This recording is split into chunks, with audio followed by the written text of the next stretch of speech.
নমস্কার বন্ধুরা, কেমন আছো সবাই? আশা করি ভালো আছো। দেখো এখানে আমি কিছু চন্দ্রমল্লিকার কাটিং রেডি করেছি।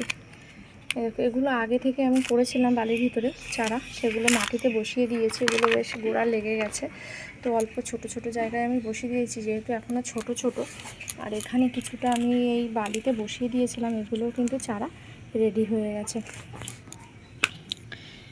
এখন থেকে যদি আমি চারাটা রেডি করে ভালোভাবে তৈরি করতে পারি, তাহলে কিন্তু আমি শীতের সময় প্রচুর পরিমাণে ফুল পাবো। দেখো কি পরিমাণ শিকড় বেরিয়েছে, দেখো খুব সুন্দর কিন্তু শিকড় বেরিয়ে গেছে।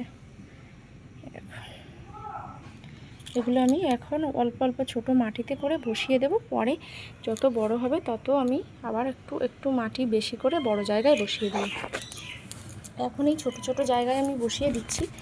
দেখো প্রত্যেকটা চারা কিন্তু সুন্দরভাবে রেডি হয়ে গেছে। কি পরিমাণ শিকড় বেরিয়েছে, দেখো প্রচুর পরিমাণে শিকড় বেরিয়েছে।